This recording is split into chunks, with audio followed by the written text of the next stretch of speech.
Hello and welcome to the latest episode of Crushing Comics. This is the comics review show from the Comic Crush.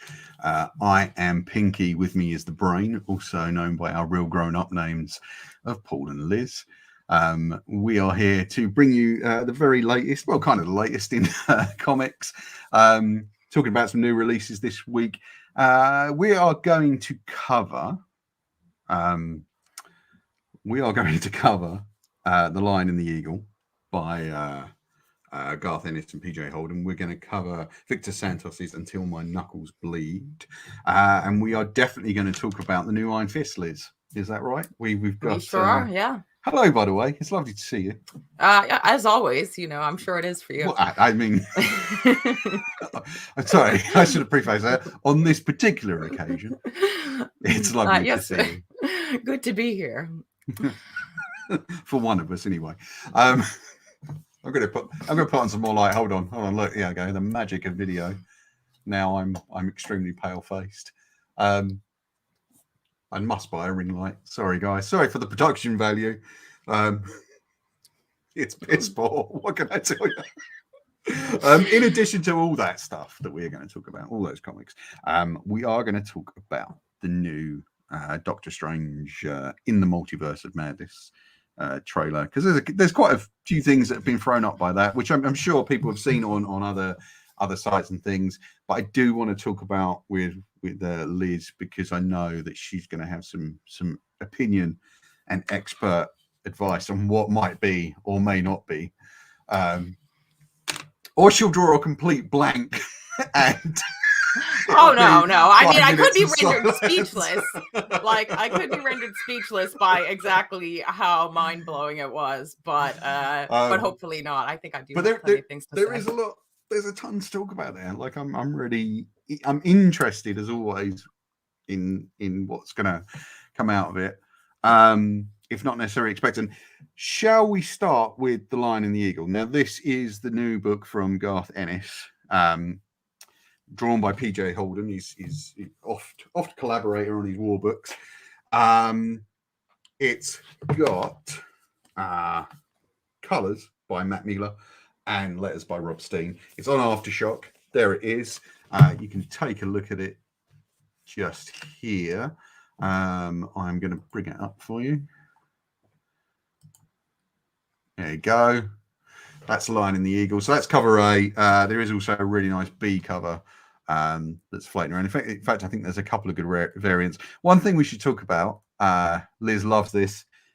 Liz, what sort of size is this book? It is the oversized format that would require one to purchase a magazine box, which would not really fit with one's short boxes. Didn't you just have a whole load of new furniture delivered, Liz? Surely you must have found something at IKEA that was the right size for these comics. Incorrect. You would be wrong about that. Did you look? Well, no, to be fair, because I don't usually buy them, so it seemed a little unnecessary, but eventually I'll cough up for a mag box, I'm sure. Yeah.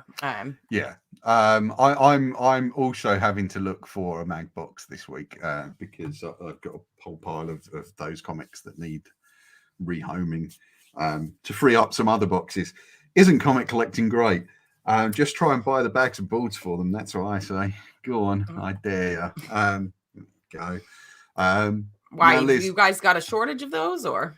Not at the moment. I think that they're starting to come back in, but bags and balls have been very difficult to find this year.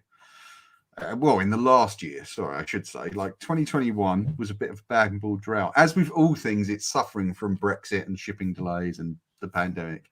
I'm finding it really annoying not being able to get current size bags and balls. Anyway, we digress. We're here to talk about this book. This is a war book by Garth Ennis and PJ Holden, set during the latter days of the Second World War, during the Pacific Campaign. Now, you were saying earlier off air that you're not really a fan of war books, but you like Ennis's books and Yeah. Yeah, and I will go out of my way for him. You know, it's not a genre that I tend toward, but because it's Garth Ennis and I'm such a fan of his work, I will go out of my way for his war books, and they're always very good. You know, I read, I would say, if not all, most of the Battlefield series. And you know, it's just a recurrent theme in his writing because it's what he's really into. It's his key interest. So you know, so he really loves writing the war books. You know, like I think probably more than anything else he's doing at the moment. I suspect that Garth Ennis could probably wage a war. Now, He knows he's such an expert. He knows everything. You know, you know, his attention to detail is incredible. You know, when it comes to you know, just the way he kind of you know, will casually mention exactly, you know, the types of planes they would have used, exactly the type of ammunition they would have used, like all the little details you know, are spot on accurate. And actually, in the interview I did with PJ, so you can find an interview with PJ Holden, the artist, on this book on the Comic Crush channel right now, which is it's all ready for you. You can just go in and take a look at that. That's available as a video and a podcast. He was fascinating, and he can really kind of, you know, talk about the craft and you know, give you the ins and outs of the collaboration with Garth. And it was a fascinating interview, but he did talk about the problems of research, which was, hey, you can go off and you can find out that during certain periods, so from say 1941 to 1942, the American army would have used this particular bomber, and that's great. And then you kind of go, as you look, you'll find out that, oh, they only use that particular type of bomber between like April and you know, December, but during the time your book was set, it was this type of bomber. And then sometimes because they ran out, they used this type of bomber. And he said it is a kind of heavy piece of work to really dig into this stuff. And he was saying things like all the books that Garth would read were no good to him because, of course, they didn't contain a ton of pictures, and what he wanted was reference. Right. I think I could probably kind of find the mechanics of war quite fascinating. I find war itself, obviously, in the modern age, probably unnecessary. I think back then it was something that needed to be done. I don't know how much you know about that kind of period, and I don't blame you if it's not of interest to you. It's not a lot. I don't know. You know, I really, you know, the extent of my knowledge is, you know, history class in America, right? And you know, Garth Ennis comics. Yeah. Well, the funny thing is, like, in the little I do know is that the Pacific Campaign, in which this is set, was the more brutal of the two, you know, theaters as they called them. So the European theater, yes, was horrible, but this was freaking brutal because it was, you know, the heat and the fact that they were fighting in the jungle, and they were often having to fight at really close quarters. So they were using bayonets and things like that. I don't know if you can see here, there's some of the planes and things that we were talking about earlier. I didn't know that they kind of fought alongside, or I didn't remember rather, they fought alongside the Nationalist Chinese Army at the time, who of course would have been then against the communists that Mao was leading, you know. So there's a lot of deep history in these books that kind of Ennis goes into, but he does it in a kind of very casual way, which I quite like. I kind of find war fascinating, but at the same time repellent. I think once you get into the real kind of brutality of war, it is a pretty horrible kind of thing, and as I say, unnecessary. And now, as we're sitting here looking at another war, which I can't say I'm best pleased to be anticipating, like, it's, you know, I find it a completely frightening and terrifying concept, although it's got to be more terrifying for the people living in the Ukraine right now. I thought it was an entertaining book. I was quite surprised by the turns that it took in terms of actually taking you outside of its forward narrative and jumping you back, which I didn't expect it to do. Like I didn't expect that whole flashback sequence where you see how Crosby meets the Doctor, and their relationship progresses. And I wonder if each book is going to concentrate on a different kind of part of the sort of four-man special forces team that it deals with. But I enjoyed it. I'm kind of curious. I think really it is a book where you need to have gone into like the first and second issue rather than just the first. Do you know what I mean? Yeah, you get a lot of setup here. You get, you're introduced, to what seems to be your main characters who are all very different. And I think one of the things that makes any Garth Ennis book so sort of likable and accessible to me is where he excels at writing compelling characters, and particularly how he deals with male friendships in his books. Because that's like, all of the details about the war and all of that is interesting. But what would keep me going back for the next issue is the dynamics between the characters and, their relationships with each other. And that he always does so well.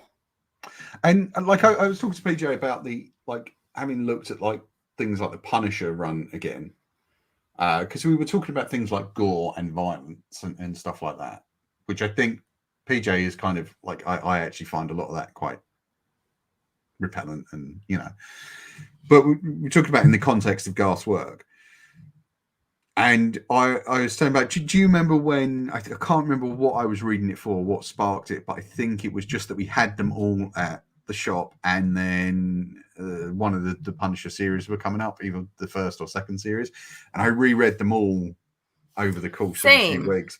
Yeah. But I actually, this time around, I actually found a lot of it really kind of sickening and really kind of like, this is. See, I really enjoyed it rereading it. Yeah, I enjoyed it. But it is, it does not like hold back. No. It is quite grim and quite violent, and it's doesn't shy away from showing the ugliness of what he does, and also what the criminals that he takes out, why they're so deserving of his form of justice. He really shows everything. Yeah, it doesn't often necessarily offer you a moral kind of stance.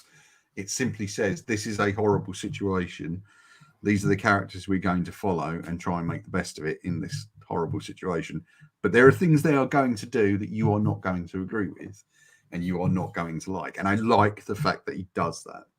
Yeah. Because sorry. It's, obviously, it being a Max book, it can go to really dark places that, you don't really expect to see in a Marvel comic. And also in this, like in the Aftershock books, do not hold back. They are by and large for adults. And in fact, Aftershock, I think, have recently started their own kind of YA/kids sort of strand, which I'm interested to see how that holds up, and the stuff that's happening in those books in juxtaposition to all the other stuff they put out, which can be quite violent, can be quite dark. But they're a good little label, Aftershock. I really like their stuff. Mike Martz, who I believe you've met, is a terrific guy from all accounts. Used to be at DC, used to run a lot of the Batman books. And he's doing such a great job over here at Aftershock along with the whole team. So congrats to them on this. That's The Lion and the Eagle. That's available at all good comic stores now. Liz, can we just point out that don't you have a connection to Battlefield? A sort of. I do.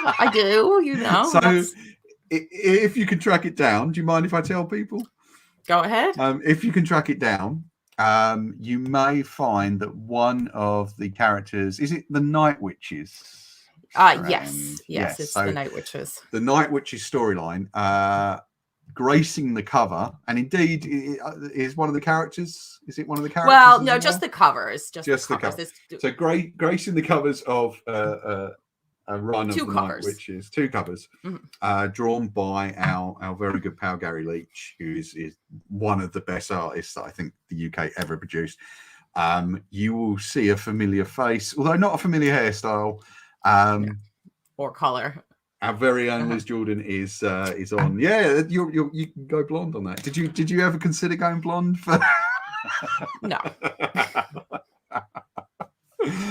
So but I did, I did pose for a cover, which was the first cover of the Night Witches book, and they used it for I think a couple different editions of the collected battlefields, and but anyway, it's great claim to fame to have, because and fact, obviously Garth Ennis is one of my favorite writers, and Gary's one of my favorite artists and my good pal, who I miss and would love to talk to.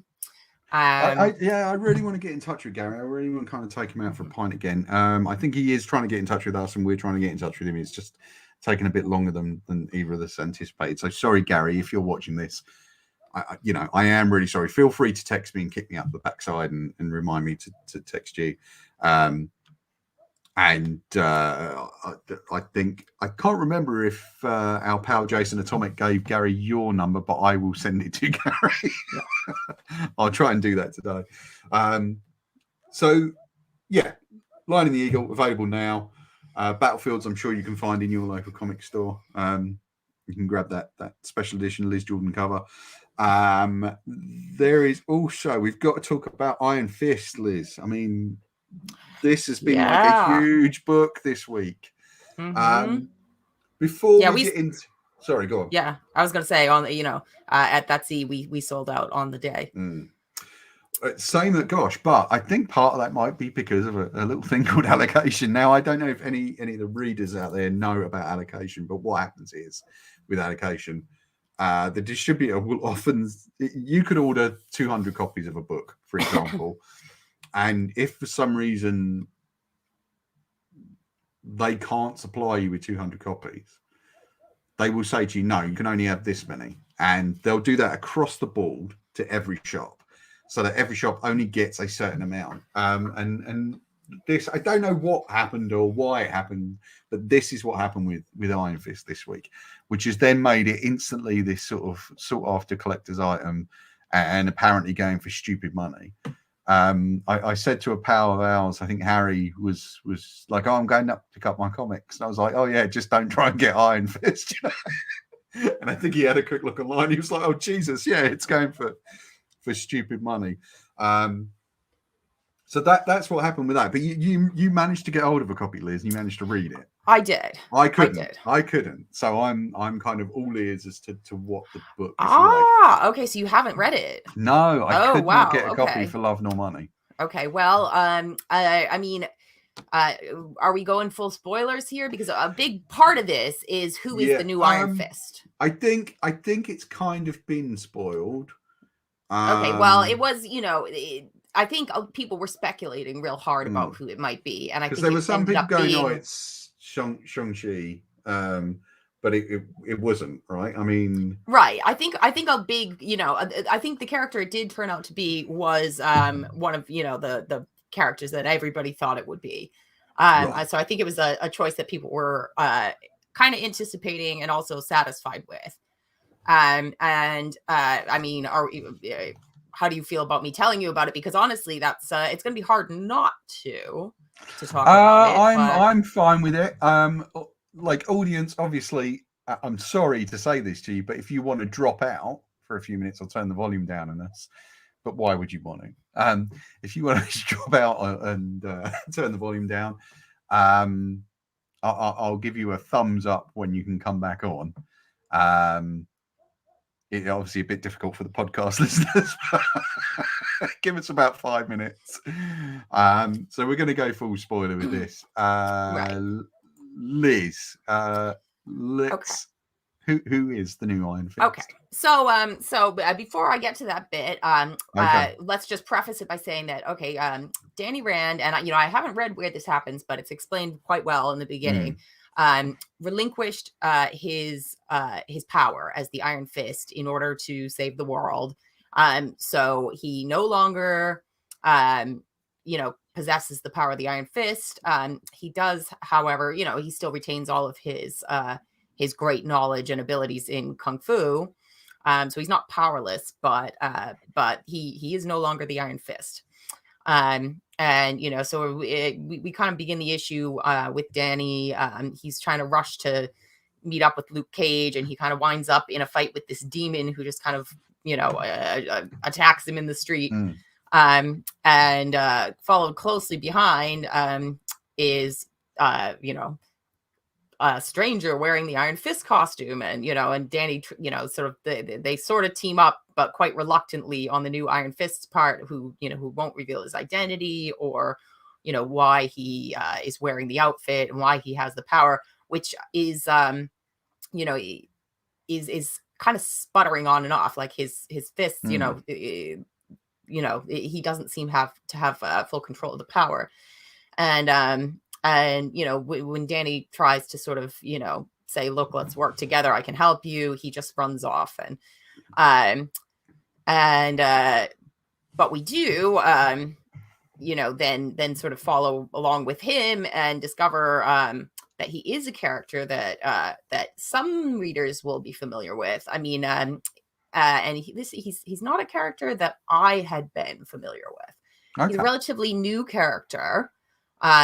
He was introduced in one of Marvel's Chinese language only books. Called what was it called? I have it written down, in fact, because it's not one that I've ever read. Warriors of the Three Sovereigns. Okay. But then he also appeared in an Agent of Atlas title. If you recall, there were like a lot of these Chinese, centric books coming out in the last couple of years, and in fact, I think is it Aero has popped up in the first arc of Kurt Busiek's The Marvels, which is currently running. It's an ongoing series running through Marvel that kind of uses characters from all over the timeline, and it's actually a very interesting book. Do take a look at that. But I do remember the right. Yeah. So this character is called Lin Li or Lin Lai. I'm not sure, but and he is the Swordmaster. So there was a Swordmaster book. But the Swordmaster previously has been Jack DeCane, who we would know from the. Well, no, that's the Swordsman. Swords. Oh, right. Okay. So I'm sorry. Different character entirely. Different character. But he does have a Marvel. He has sorry. a magical sword that is a divine weapon that he has been wielding. It's called the Sword of Funzi, I believe, and it was sort of passed through his family, and but recently, and I can't claim to know which book this happened in.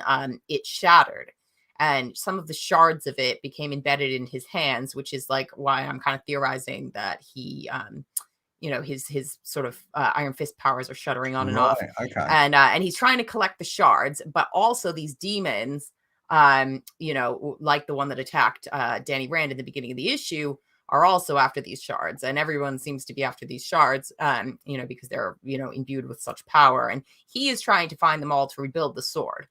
But he hasn't been completely successful, and he also doesn't really know, or it seems that he doesn't really know how he became the Iron Fist. That part hasn't been revealed yet. We do know that he had like a near-death experience, and it seems that when he woke up, he had the powers of the Iron Fist, and so all of that is yet to be explained. But he's a very likable character, I have to say. This is the first time I've read him in anything, and right away I like him. I want to know more about him. I really feel like, okay, this character, like, I'm very satisfied,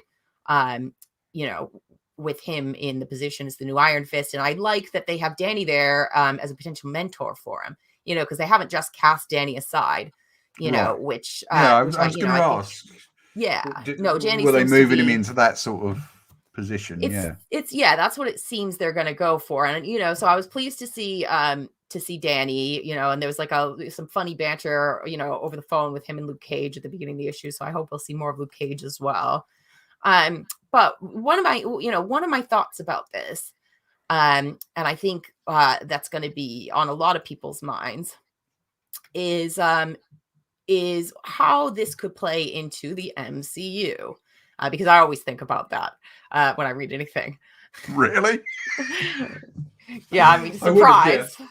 But I mean, when the Iron Fist series came out, there was a lot of sort of outcry from fans saying, look, you've just missed an opportunity to introduce an Asian character into your universe. Why didn't you make this tweak? And, you know, at the time, it's like, okay, I can see what you're saying. But if we're going with the character who everyone knows is the Iron Fist, that is Danny Rand. I agree with you on that. Right. And so I felt like, okay, you know, I understand your position, but I also, you know, I like Danny Rand, so I want to see Danny Rand. But I think what they're doing here that could have like a knock-on effect for the MCU is by introducing this character canonically as the Iron Fist, you know, maybe giving Danny as his mentor. We already know that some of this Netflix stuff is creeping back into the MCU. You know, they're actually taking all the Marvel shows off Netflix, which is, you know, kind of crazy. That's, you know, I think there's a couple of weeks left and then it's all being taken down and who knows where it will reappear. I suspect it will reappear on Disney Plus. Yeah, I mean, I would suspect it too, but it is, remember that it's Disney Plus. Remember that it's Disney. You know, those shows are very dark. So, I mean. Yeah, but that's kind of what Star is for. I also think the film. We don't have Star, as far as I know. No, that's right. You guys have Hulu, right? Which is, so we over here in the UK and in a lot of other territories, Star is similar to Hulu and does all the kind of adult shows. I think they'll either go there or they will simply add them onto the Marvel roster and say, hey, these are for adults. Right. You know, exercise caution. But I don't know. I can't. But So yeah, you know, but you know, really what I was thinking when I was reading this was like, okay, so if you want to have your cake and eat it too, you know, if you do want to reintroduce Danny Rand or the Iron Fist rather into you know, the MCU, you could do so by, you know, and also, you know, people didn't particularly embrace the Iron Fist series, and you know, you know, not a lot of people were crazy about Finn Jones as you know, as the Iron Fist, and I, you know, I liked, you know, I liked the Iron Fist show. It wasn't my favorite, but a lot of people really didn't like it. So, you know, depending on what they want to do, they could either just, you know, introduce this character as the Iron Fist, or they could bring Finn Jones in, you know, have him lose the power and tell this story, you know, on screen, or in one of the TV series, you know, the Disney Plus shows. And that's the way they could actually kind of give the fans what they originally wanted, which is a Chinese actor in the role of the Iron Fist. And I'm all for kind of redressing that balance. I do agree with you that for those first Iron Fist series, it needed to be Danny Rand, because you can't redress a balance an imbalance that isn't there. So you would have had to need it anyway to be able to redress it later on, I think. And you know, I actually thought they were kind of good shows. I like the character. I kind of got into the character just before we did the Iron Fist series on for Frame by Frame way back when we were doing those. I read a bunch of Iron Fist stuff and I really enjoyed it. And in fact, I still got some of it here, like the Iron Fist, the Living Weapon series by Kerry Andrews, which was an amazing series. And Yeah. one of those runs that I'm gutted to have missed. And of course, I'm now desperate to try and get the Brubaker Fraction. Is it Lark who did the art for that run? Yeah, that was really good. The Immortal Iron Fist, which is yes. the one that I read and I really enjoyed a lot. Yeah, I don't own it, but I did read it and really liked it a lot, and I would recommend it to anyone if they're interested in getting into into the character. Yeah, as with a lot of Marvel, really good Marvel stuff, it remains currently out of print. But I think it's coming back. I've got a feeling. I'm sure I remember reading somewhere at least it's coming back in some sort of omnibuy thing. So, is this a Marvel series that you think you will stick with? I think I'll keep reading. I definitely want to see what happens in the next issue. Yeah, I enjoyed it a lot, and I'm not a big Iron Fist reader, particularly. I haven't read an Iron Fist series in a while, but I was compelled by this character. I want to see where it goes. I think this is a cool direction that I definitely, as I said, see having potential to make its way into the MCU. He is in fact a student of Shang-Chi. Oh wow, okay. So it could work that he shows up in the next Shang-Chi film, or it really depends on how they want to play it. But yeah, I'm on board. Yeah, I mean, it'd be interesting to see how they handle that stuff, as you say, in the MCU, because I actually there's a lot of stuff I'm surprised they haven't rushed into. And then there's some stuff where they're just plucking things wildly from various comics, and it is part of the culture we're in. We're living in a remix culture. That's just what we do now. We're not necessarily interested in kind of this hard and fast. It's this order, it's that order, So that's completely understandable. We should give the thumbs up to our patient viewers who may have switched off their sound, by the way. Yeah. Oh God. Yeah. So thumbs up. I don't know if anybody has, but just in case. Let's hope not. Yeah, we're out of spoiler territory, so yeah. So it's a good book. I definitely I'm keen to try and actually get a copy.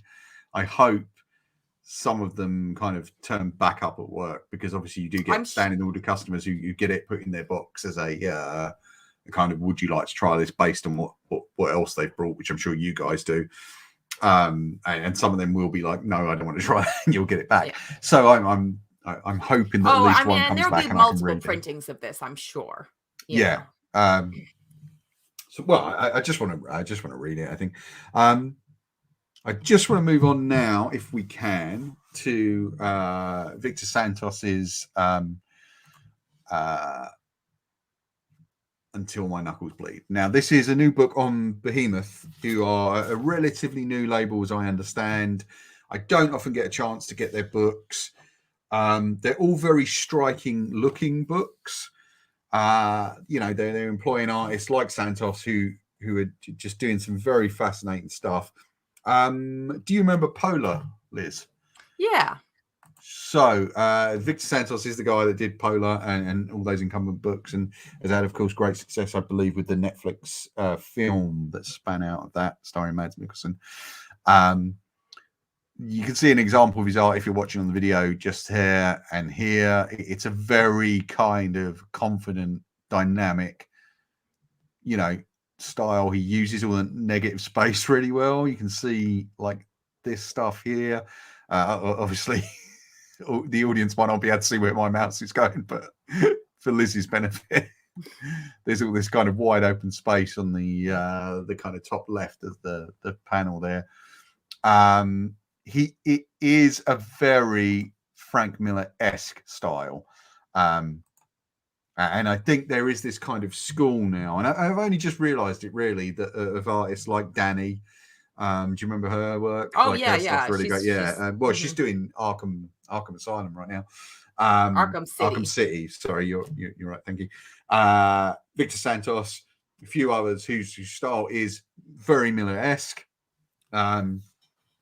And you kind of can trace those roots back to Kirby in a way. But this, for me, is closer to Miller. So the book starts off with these kind of black and white flashbacks to the 90s, when the lead character Gavin Hart was a kind of superhero in the sort of 90s image mold. And that's what it kind of, the notes it kind of hits, you know, the costume superheroes with lots of pockets and straps on their outfits, and, you know, the very dynamic, big Frazetta style frames and all this kind of thing. But then it jumps forward to Detroit in the modern day, and he's no longer a superhero. He's kind of aged out of being a superhero. He's still huge. He's a big guy. And he's kind of serving as a security guard, a strip club, which is fascinating because from a guy who kind of looked like he fought crime, now to a guy who works for Russian gangsters in a strip club. And it's such a fascinating angle to look at the aging superhero trope from. Right. Because it's just like, oh, yeah, okay. So you've gone completely 180 from where you were before, yeah. And you know, Santos's work is very luminous in its art. Like the colors are beautiful. I think he did this whole book. Like I think he's literally done everything. So pens, inks, writing, colors, letters, the lot. And it's kind of got this wonderful air of desperation and sadness about it. Like he meets with his ex-wife, who apparently he's had like an amicable divorce from, and he pays her, you know, alimony, but by choice, just to kind of keep her happy and secure.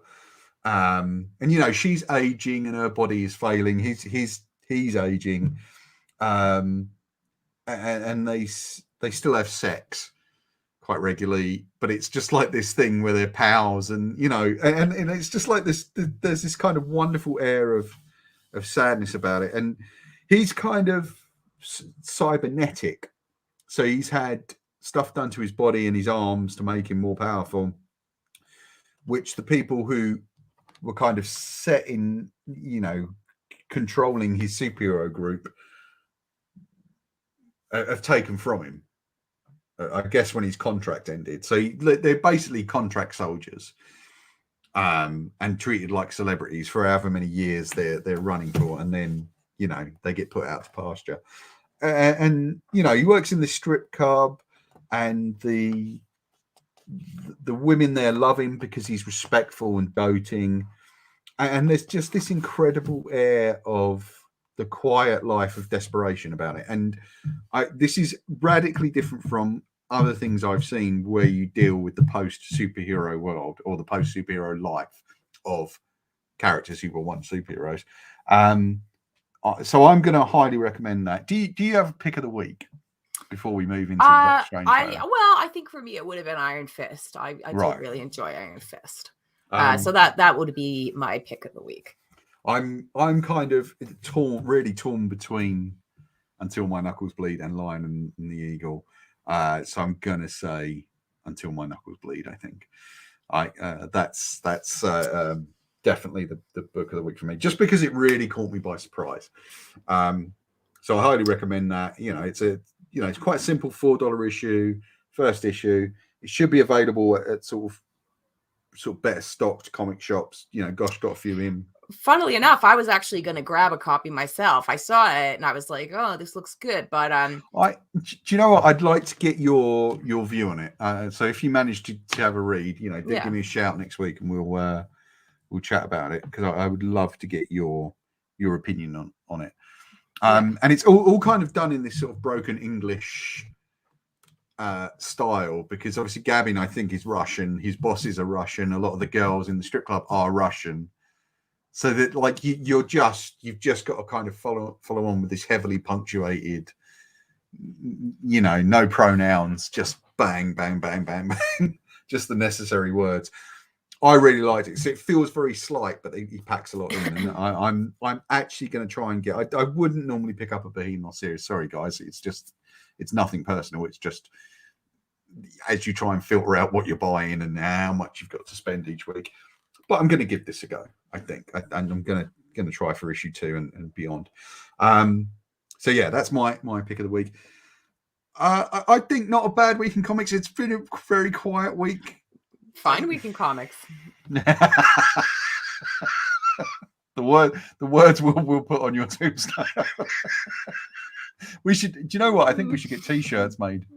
Yeah, so, you know, and make them orderable in the store. Fine Week in Comics, guys. If you want to see T-shirts with Lizzie's patented slogan, "A Fine Week in Comics," plastered all over it, do give me a shout, and I'll try and make that happen. I think that's something we can make happen, Liz. Hey, you know, I support it wholeheartedly.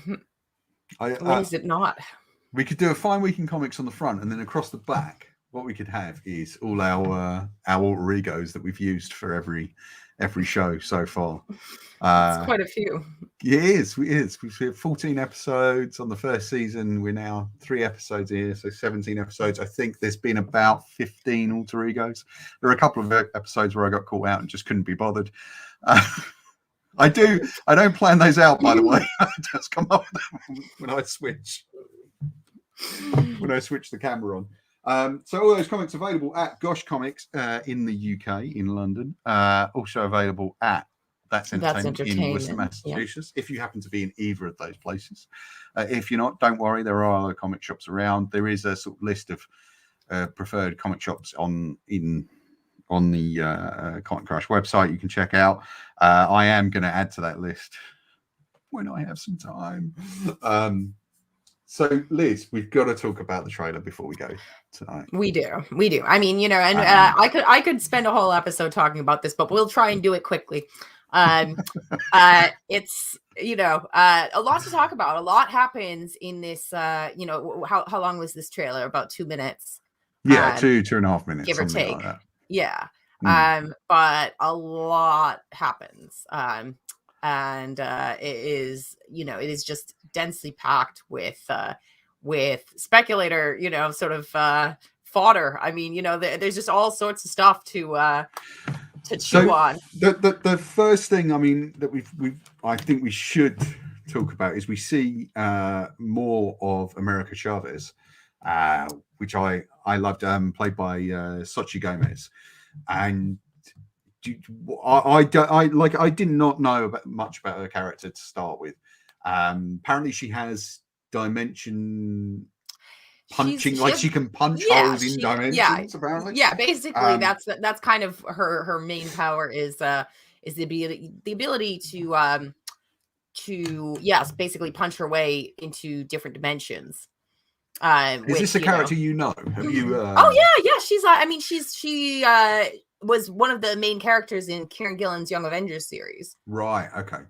Which is where I'm most familiar with her, but she's been around, you know, since before that. I think she first turned up in like 2011. I want to say something like that. Right. Okay.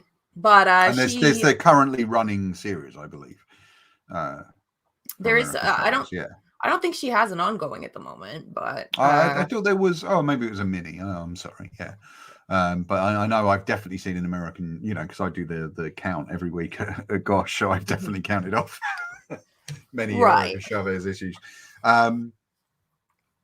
But like, it's a character you're kind of familiar with and you like. Yeah. I mean, I presume. Mm-hmm. Oh yeah, absolutely. Like, you know, I'm very excited to see her here. I think that she would fit perfectly into the premise of this film because obviously we're talking multiverses and you know, dimension hopping.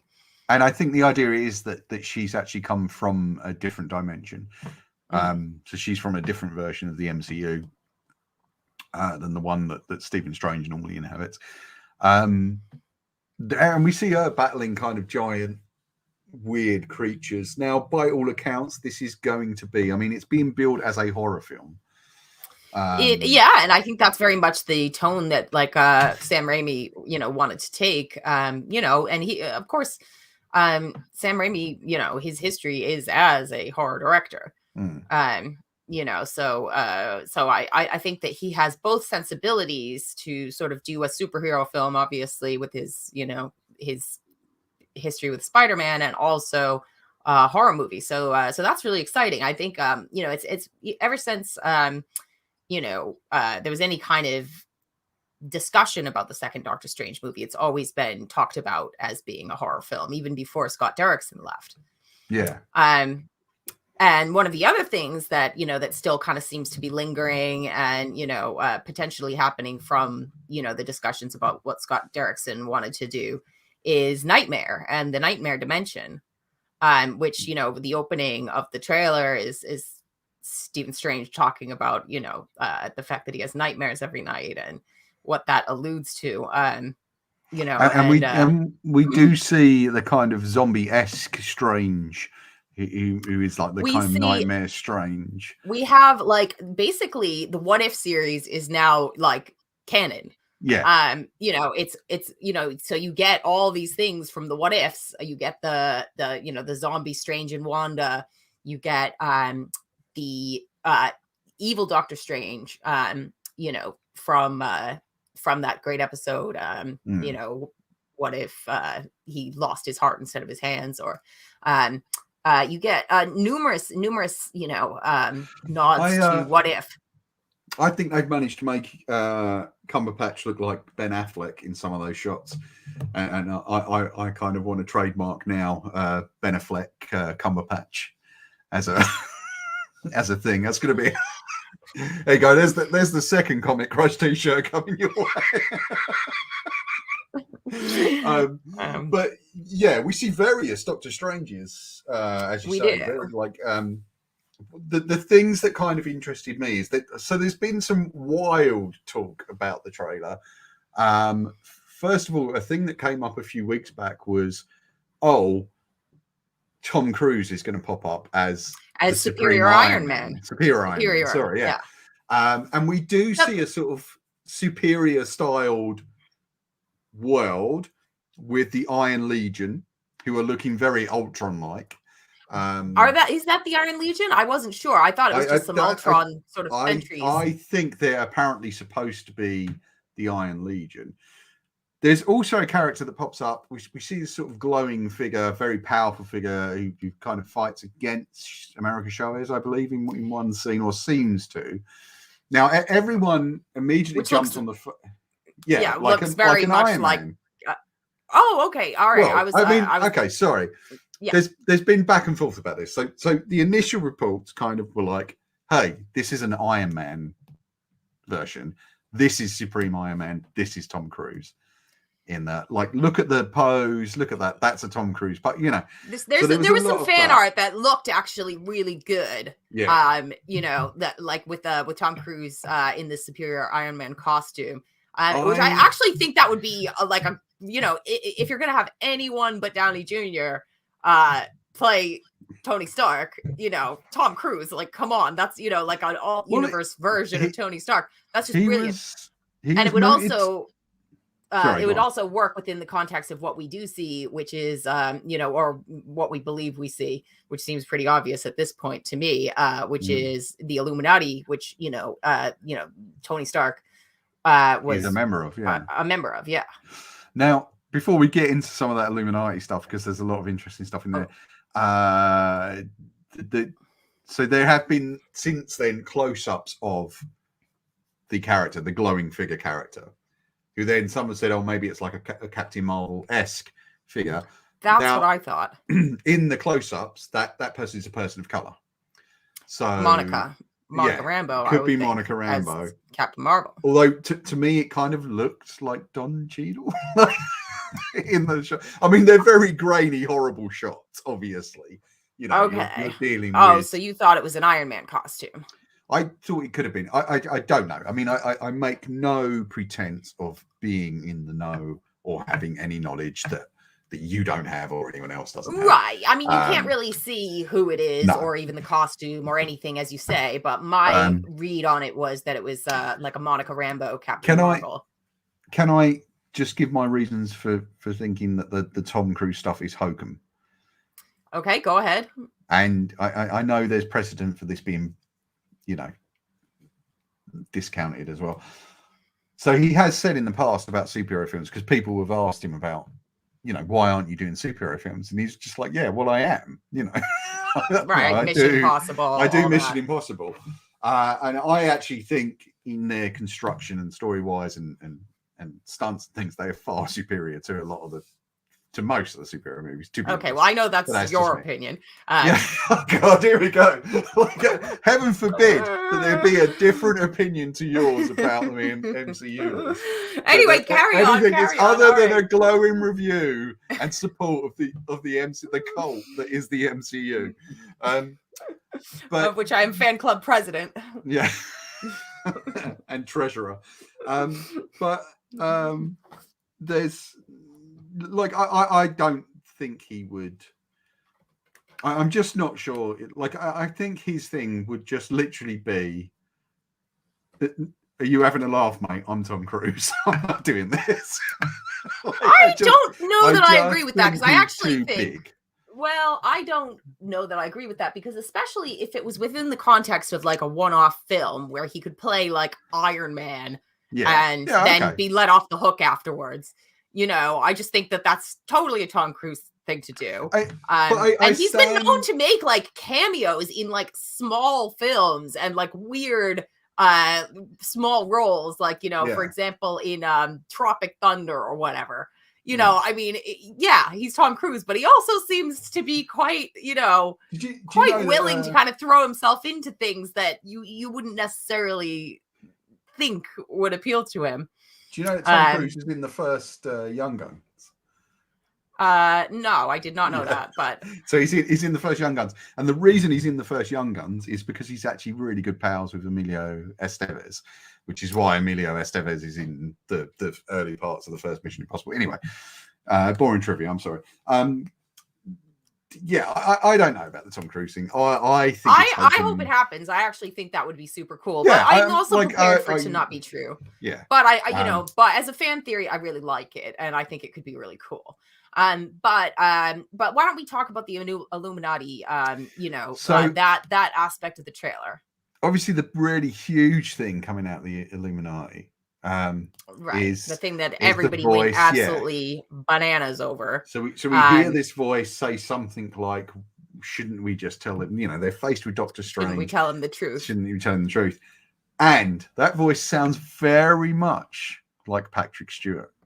Yeah. So the general scuttlebutt is, hey, we're going to get the X-Men somehow. Yeah. Which everybody has been wondering, how are you going to introduce the X-Men? How is it going to make sense that the X-Men haven't gotten involved in, in all these attacks from Thanos and, and everything, how are you going to legitimize that?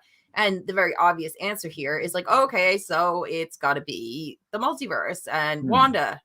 And all of that makes perfect sense. And also, I mean, the thing is, it gives them license to bring back actors like Hugh Jackman for, as you say, like for just one film, and then you're completely free from the contract, because then there's going to be another multiverse version of you somewhere down the line. Or maybe they won't. Maybe they won't bother with that version of Wolverine. Maybe what we'll get is X-23. Maybe we'll get both. That's the thing. Yeah. You could get, in this kind of a premise, you could get both, and you could have your cake and eat it too, the way that they did with Spider-Man No Way Home. You get to, sort of like see your old faves again before, you're shifted into a new cast. And they may very well cherry pick existing actors, from that universe to take with them into this one. We don't know yet. It could be that we have, more Patrick Stewart and more Ian McKellen, or more James McAvoy and Michael Fassbender. Who knows? They could do that if they want to, or they could just completely abandon, like that, the Fox X-Men, cast and start from scratch. But I think in a film like this, it would be their way of, of wrapping that up in a nice way and letting you see some of those characters again, potentially. I think they could pull from the whole thing, and it wouldn't surprise me if we see Anna Paquin's Rogue come back with Jennifer Lawrence's Mystique at some point, and I think they'll kind of, as you say, just cherry pick from across that whole timeline. And Feige has, he said the whole thing is canon now. Right. Doesn't matter. Whole thing's canon. Yeah. So I think what people really want when we talk about bringing things into canon and all this, what we actually want is we want to see Feige make those films. Yeah. And that's the man whose fingerprints we want on it, ultimately. Yeah. So I think that's the kind of whole drive behind it, behind this kind of willingness to throw everything into the pot. And I'm cool with that too. I've been less than impressed with the first roster of MCU. Not less than impressed. I think I think it's been a really interesting start for the MCU, not helped by the pandemic. For 2022. You mean in like the post Endgame spate of films? Now also that reminds me, before we just deal with the very last thing in the trailer we've got to talk about, which is Wanda. Did you hear this statement from Feige this week saying that? Okay, so he said that the Avengers films are done. The Endgame was the last Avengers film, and there won't be any more Avengers films, or words to that effect. Which is kind of an interesting, it's. Of course, that does allow for things like Secret Avengers and Young Avengers. So, but it's interesting to kind of put a definitive stamp on it and say, no, that's it.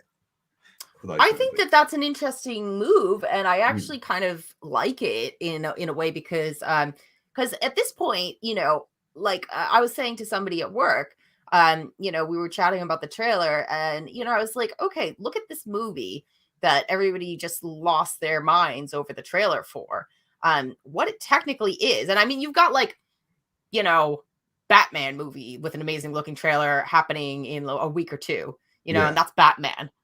And what people, then have gone way more bananas over is technically Doctor Strange 2.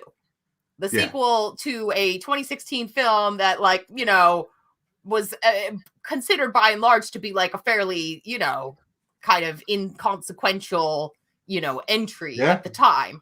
And this is a sequel to that movie that's taking place 5 years later or whatever, 6 years later, thereabouts. And it's gonna blow people's minds, and it's like you don't have to have Avengers movies. It's like the way that technically Civil War was Captain America 3. Yeah, it's like that was a big bombastic spectacle. This is going to be a big bombastic spectacle. You don't have to call it an Avengers movie for it to be huge. I mean, that's the power of Marvel at this point, is that it really doesn't matter what the movie is called. It just matters, which piece of the puzzle it is, because they actually have mastered continuity. And at this point they can do big things, with their sequels. And it doesn't need the Avengers, label on it for people to, to go to it in droves. And even to a certain degree, I think the main characters in the films are becoming inconsequential, because what people really want are all these other characters to appear and to these other things to happen. And so I think you're absolutely right there. I wonder if, in a way, eventually it will become like Boba Fett, where it's just. The rumor is that Boba Fett will make an appearance in his own show this week. I mean, to be honest, I just think that, I very much expect this to be a Doctor Strange movie. But as you said, as you were about to say, we need to talk about Wanda. Yeah, so we do need to talk about something far more exciting that's happened in the last few minutes, though, Liz, because Steph's put the heating on. So I can feel the radiator warming up nicely next to me. It's quite cold here at the moment. The weather's awful. Also getting very stormy is, of course, Wanda. Now, I think we are going to, of course, can see multiple versions of Wanda in this as well. And that's kind of tying up those loose ends from WandaVision. Westview and WandaVision. Yeah. Because at least in what looks like the early stages of the movie, she proves to be an ally to Doctor Strange. She kind of tells him about the multiverse, but also maybe there's something darker going on there, because we kind of see that turn in the trailer. And we've seen Wanda, where we left her, she was basically immersing herself in the dark magic of the Darkhold. So, and we get a very definitive line from her in this, which is like, oh, you change the world, and everyone sees you as a hero. And when I do it, I become the villain. That doesn't seem fair, does it? No. So what is that? What is that going to mean? Yeah, does she become the villain? It's entirely possible. Like, is she then? Could Wanda, in theory, be the next Thanos? Do you know what I mean? Like, I mean, she's got the power level. Yeah. But I don't know what's going to happen. I mean, I have hopes that somewhere along the line we'll get Blade. We will. Kind of popping up in this, but I mean in this movie. Oh, in this particular movie, maybe suggestion. It's possible, because that seems to be taking a long time. I don't know if it's got to do with, or they're waiting for Moon Knight to introduce those quite aspects. Possibly, yeah. Because Blade is more street level. I don't really see him popping up in Multiverse. I think that, but it's possible, but he was there in the Darkhold miniseries recently. In the comics, true. So it's not, but I think it works better as a street level character. But maybe we're waiting for Moon Knight, which of course got its second TV spot as well. You can find all these trailers, by the way, on the Comic Crush website. They're all there for you now. Just head to the homepage and all the listings are there. And let us know what you thought about the trailer. Do tell us. Because I really want to hear from people on this. I haven't had too much dialogue with people about this because I knew we were going to talk about it this week. So drop us a line in the comments and let us know how you're feeling about those trailers. Also, the Lord of the Rings trailer is on, which isn't comics, but I don't care. That's worth taking a look at. I'm kind of curious to see what will happen with that. Also, big news on Downey Jr. this week. I don't know if you've heard this. It kind of broke today that Downey Jr. and Shane Black are getting together again to do a series based on the Parker books for Amazon. Oh, wow. Very interesting. The really interesting part about it, though, is that apparently Robert Downey Jr. is going to play Parker, which is not something I see personally, but I'm open to wait until the thing's done and ready. Right. I have been dying to see a series based on these books for years. I'll be first in line to see that when it comes on. Also, Batman. Liz and I do have to sort out the date we're going to do Batman. I'm hoping to do something special for Batman, which is I'm hoping to get all four co-hosts together. So myself, Liz, Keith, and Nikki been broaching that subject with Nikki, along with Peacemaker, which Nikki and I are planning to do at some stage, if it ever bloody comes to the UK. Where is Peacemaker, Warner Brothers? Why isn't it in this country? Like, what the fuck? Like, where's the show? Like, there's no reason. Although apparently it is a contractual thing. I don't know. I'm dying for it. Now that the finale's been done in the US, have you watched any of it, Liz? You've seen? I've watched a bit, yeah. Right. But I'm not caught up. So I'm hoping that they drop all 8 or 10 episodes, whatever it is, and that Nikki and I, because Nikki's watched it, and we were having a long chat the other day, and she was like, "Have you seen Peacemaker yet?" And I'm like, "No," because it just isn't in this country. And I don't really want to find it by other means. I want to watch it on TV that I'm paying for. So yeah, hopefully that'll come back out, and Nikki will be back on for that and for Batman, along with Keith and Liz. We have to arrange the date for Batman. We've gone well over the hour tonight. Sorry, guys. It has been lovely seeing and talking to you as always, Liz. I hope you'll be back for next week. I hope you survive the coming onslaught of the multiverse and all the things you're going to get up to. At least, a variant of me will be here at least.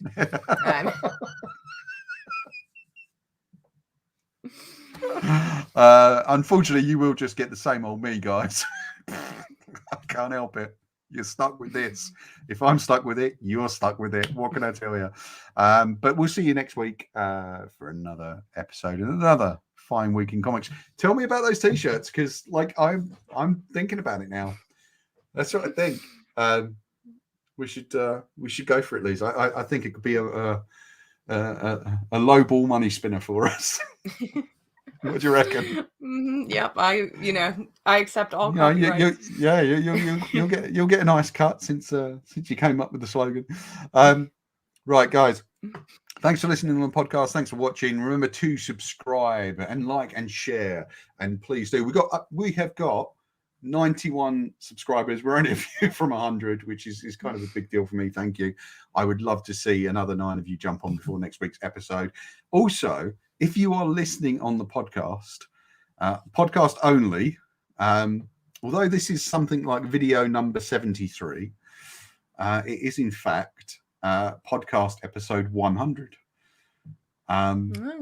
So for those of you that don't know, we started the podcast version of our shows on the Comic Crush before we ever started the video versions. The video versions were a later edition.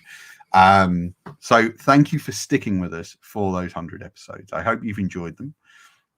There is more stuff planned. There's more kind of podcast exclusive shows coming. We've got some great stuff coming up on the Patreon. I'm trying to work out something new for the patrons. That'll be kind of something special just for you guys. And I think, Liz, we probably need to do a Patreon special only episode at some point. We probably need to be doing one of those a month. For people, where we'll tell you what we really thought about comics this week. I always tell the truth. No, it'll just be there'll be so much invective and spleen in it. It'll just be like, but yeah, podcasts on Spotify, Apple, and anywhere else you get podcasts, videos here on YouTube. We'll have all the links on the website. Thank you very much for listening and watching. Love to you guys. You've been great as always. Liz, you've been. See you next week. I've been.